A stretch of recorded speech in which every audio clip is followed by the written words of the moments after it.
historic large properties, it's not necessarily an easy answer.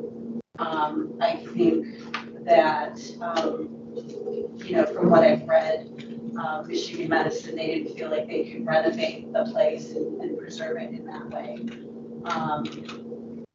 And I think the biggest thing that makes me very sad is that it sounds like, at least from what I've read, and I don't know the veracity of everything, that there are, really beautiful artifacts that are maybe not being paid attention to. So, I don't want to play like armchair quarterback or Monday morning quarterback here and say, oh, well, here's, what should have been done. I think it's a shame that the building is, hitting the wrecking ball and being, basically destroyed, completely destroyed.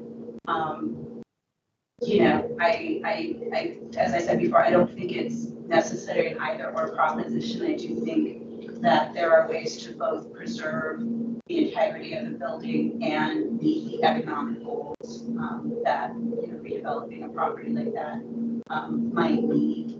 And so I do think sometimes compromise is needed. You don't want to have big vacant properties that can't be repurposed and reused. So, and I think about, I would love to really dig into the lessons from like Walter French. Like that's a really great positive example where that building was preserved and repurposed into affordable housing. And it's beautiful, and so I think, there's probably some lessons learned both there in both cases, both the good and not so good. I was intimately involved. U of M didn't talk to us, and they did not want to hear redevelopment.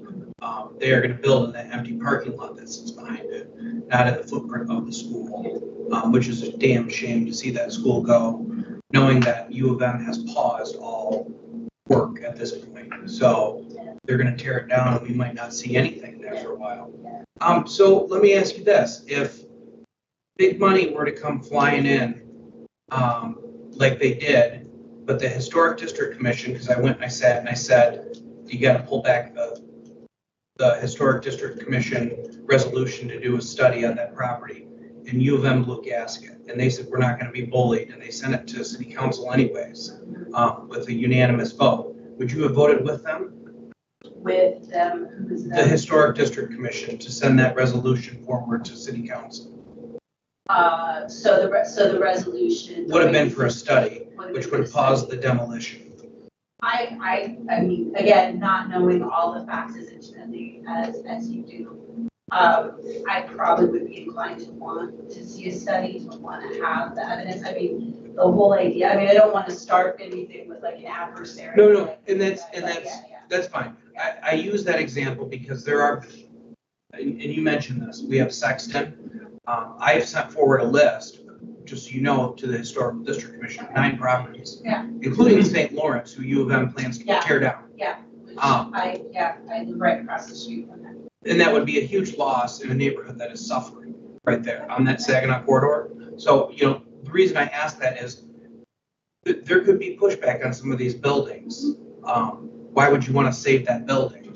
And I think that you satisfied my answer, which is you would still say, well, let's pump the brakes and see if we can find a Historic District Commission in that area.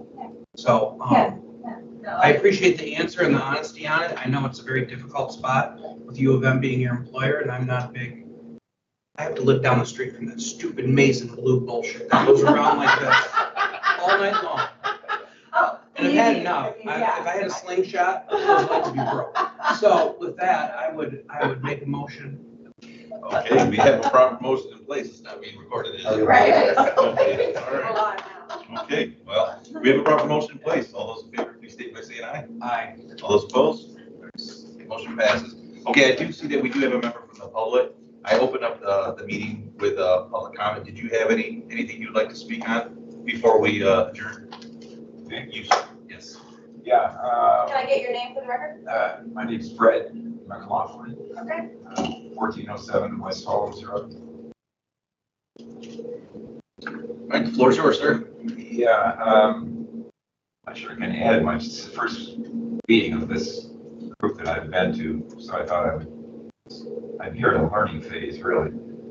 I spent some years back, three things come to mind. One is I spent a brief time on the Historic District Commission.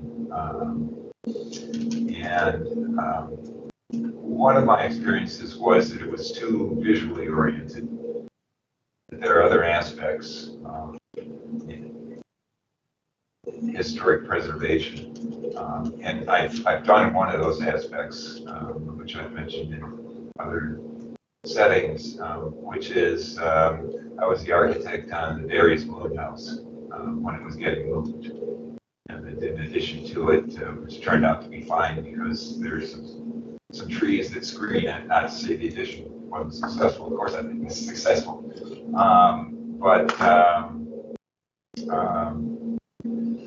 I think back on that, and sometimes I think what I should have done is put some effort into preventing the road from being widened, rather than.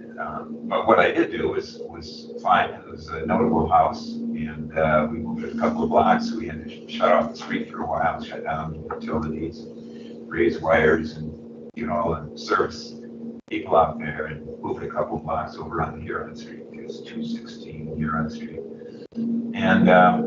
But the other aspect of historic preservation is that there's something beyond history rather than just preservation, and that's actually making history.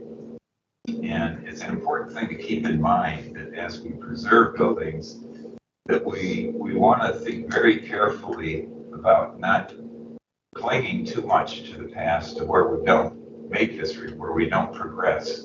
And I think that really needs to be seriously kept in mind. It's something that I keep in mind. I work on both ends of it. Like I say, I work with the Darius Moon House in over in East Lansing.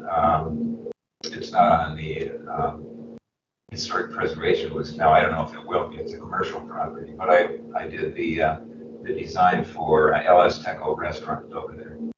And Art Santa Cruz, the owner of it, came to me one time. He said, if you hadn't done the design the way you did, he said, I wouldn't have succeeded. He said, we really needed to have, and Lansing didn't have anything like this, still doesn't have anything like this, which is the rooftop dining area.